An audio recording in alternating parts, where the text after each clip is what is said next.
Hello neighbors, it's Brad here at eTrailer, and today we're taking a look at the Curt custom fit gooseneck and fifth wheel in-bed wire harness extension on a 2020 GMC Sierra 2500.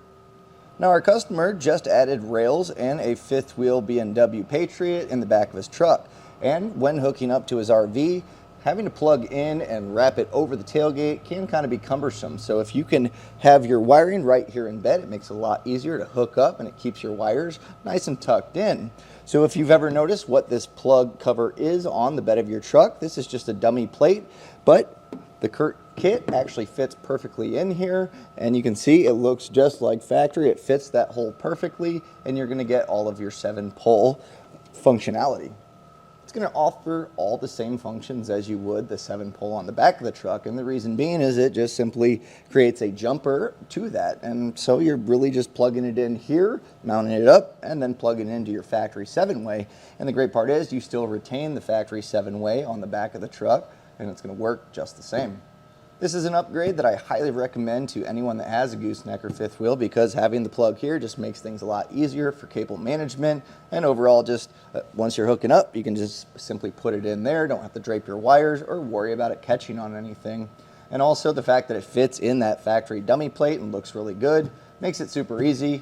And as far as installation goes, you're just running some self-tapping screws to mount this in place and then just plugging in your connections. So pretty easy to do, and let's take a look at that so you can get yours installed. To begin our installation, we're going to pop out our dummy cover here. It should be just 2 clips, so if you use a flathead or I have a trim panel tool here, just going to pry on that and those clips should pop out pretty easily.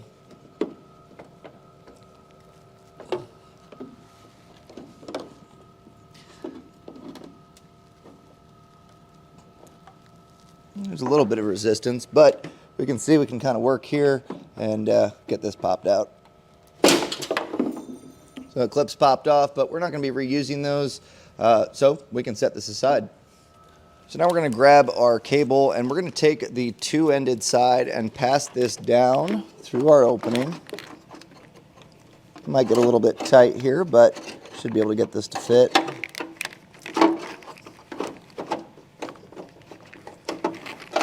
And then we can feed down our excess wire loom. So we get to just having this right at this area. Now we're going to go ahead and take our bracket as well as our plug end and get this all in place. Now we are going to be drilling this in. So what we'll do is we'll kind of feed this on here. And before I snap in my plug, I'm going to put some dielectric grease here just to kind of give it a little bit of protection from any moisture buildup long term.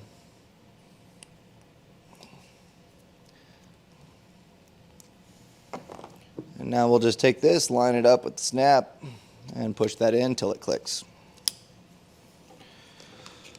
So at this point, we're going to lay this out. You can see this slides through our bracket, and our holes are going to line up nice and easy, and this is going to fill that spot where we had our dummy plug. We may need to rotate it to kind of get the plug to fit in there.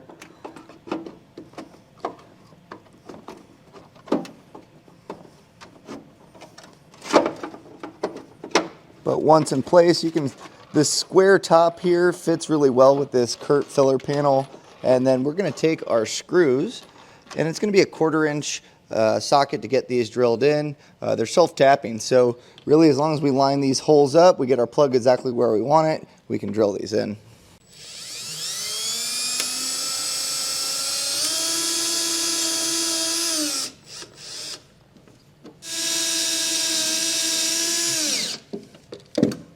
Now we're going to want to go to our factory 7-way plug, and it has a little locking retainer clip, so you're going to want to slide that out, and then you can push on the tab to get this to separate. Now at this point, we're going to take our wire loom that we fed down and route it over to our plug. And we have plenty of extra wire loom, so what I did is I just kind of route this a nice clean way to where it's going to stay out of the way of the spare tire and just kind of tuck up. So I just kind of wrapped it around the hitch. We can come back later with the zip ties included and make that connection, but pretty easy here. We're just going to plug our male end into the factory female, and again I'm going to put some dielectric grease on all our connections here.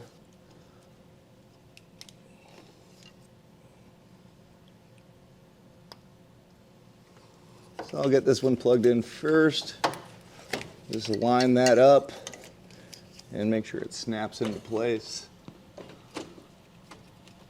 Kind of tight here. If you need more space, you can lower down your spare tire and it'll make it a little bit easier, but it's definitely doable without having to do that. So we got that one clipped in. So at this point, we'll just take our factory plug and put it into the other end. Snapped in. I'm going to put my retainer clip back in.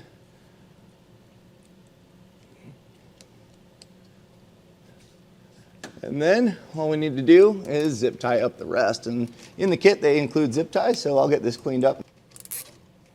Now that we have everything plugged in and zip tied up, all that's left to do is test it before hitting the road. And we're using a 7-pole tester. We have a big box here, but there's also an LED version available here at eTrailer that gives you a quick light up of the light sequence to make sure that they're all working. Now, if you don't have any of these, you can hook up to your fifth wheel and run through the light sequence on your truck while connected and just check the lights on the RV. So I'm gonna hop in the truck and we'll run through them. So starting off, I'll do my running lights. Next, I'm gonna do my left turn signal, then my right turn signal, and then finally my brakes. Now with everything working properly, you're ready to hook up to your fifth wheel and hit the road. And that was a look and install of the Curt custom in-bed wiring for fifth wheel and goosenecks on a 2020 GMC Sierra 2500.